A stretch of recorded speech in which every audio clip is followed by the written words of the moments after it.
Greetings to Dr. Samuel Tolbert of the NBCA and to all the pastors and ministers and leaders.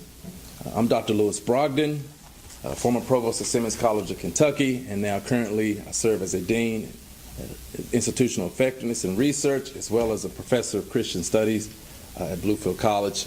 I'm excited to have just a few moments to be able to share with you a resource that I believe will not only help your ministry, but I believe this should be a resource for the NBCA. It's a book I wrote entitled Dying to Lead, The Disturbing Trend of Clergy Suicide.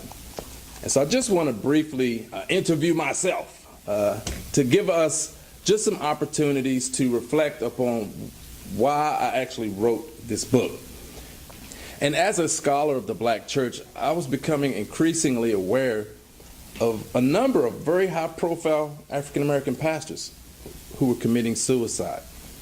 And so one of my disciplines is prayer, and I pray by walking. So I was praying and walking and really just pouring my heart out to God and asking God what God was going to do about this situation that we have pastors who are committing suicide, and how do we make sense of this?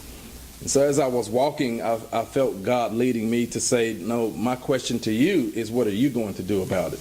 So I started to just look into the issue, and I was hoping that it would just be, I would find a few cases and it was going to be really no big deal. This was just something just unique to this person that I knew. But what I found was that it is becoming a widespread problem. And I've provided some documentation in here, and just wanted to bring this issue to the forefront so that, because the conversation a lot was people blaming pastors, saying, oh, we just got all these bad pastors and that's why they're killing themselves. What I wanted to do was to really look at this issue in the broader context of what it means to do pastoral and congregational ministry today. Because I have worked in a theological seminary, I've worked in theological education for well over a decade, and I know a lot of the people who are serving in churches, and they're good people. And so if you have people who start out doubting a call to God, they embrace this call and get all this training, and then they go into ministry. Years later, you find that they're burnt out, leaving ministry, and that some are even taking their lives. We need to take a broader look, because that's letting us know that it's a systemic issue. So I wrote the book because it was initially a personal issue. But really, the deeper I got into it, I found, and here's the second question I want to ask, is what did I find in the book? Well, the data is disturbing. One survey was done that found that the three most stressful professions in the United States of America, physicians, attorneys, and pastors, we have highest rates of divorce, highest rates of depression, highest rates of burnout. And when you really juxtapose and compare pastors with physicians and attorneys, remember, they're being paid on a completely different level than most pastors. The average salary of a pastor that's degreed, that's credentialed in the United States of America is $28,000. We fall even below what teachers are being paid in the United States. Yet we have to get all of this training, but yet we're not being paid, and the supports are not always in place. So the data was telling us the clergy are experiencing high rates of burnout, high rates of depression. Many have not had a vacation in many, many years.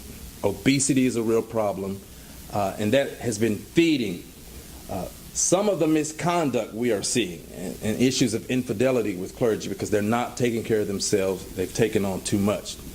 And so my third question is just simply, what do I want readers to take away from the book? Well, what I hope readers will do is to just understand some of the complex dynamics that pastors are facing. So let's say you have a pastor who wants to go see a mental health professional. Is his name going to be put through a rumor mill in a church or in the local community? See, until readers understand that maybe a reason pastors aren't taking their medication is because they are afraid for somebody in the church saying, well, I thought he was a man of God. I thought he can get his prayers through. Why does he need to see a therapist? Okay, and that's one of the reasons then they will not get the help that they need, because they're living under those pressures. And God forbid if any of them have some problems going on and they mess up, here's what our churches will do to them. We will throw them away, we'll talk about them, and then we'll get someone else in. I call it's a utilitarian approach to ministry. We'll just replace them as if all their service, all their labor meant nothing to the church. And not only will they suffer, their families will suffer as well. So I wanted my readers to kind of understand that it's complex for pastors to try to take care of themselves while they are taking care of others. And I hope that by reading this book, you will be sensitized. I also wrote the book to dispel this belief. It's not biblical that if you commit suicide, you go to hell. And I really tried to take that thought to task, which really reflects more Catholic belief than biblical belief. I document every suicide in the Bible, and there's not a text in the Bible that says that. But yet, so many just hold on to this belief. And the reason it's important to interrogate it is because it complicates how churches and families go through the grieving process when they've had this whole theological layer put on top of a very, very painful situation. So I hope you will get this book. It's available on Barnes & Noble, Amazon, and anytime you want to talk about, have conversations about this book, I'm always available for you. Until next time, you be blessed.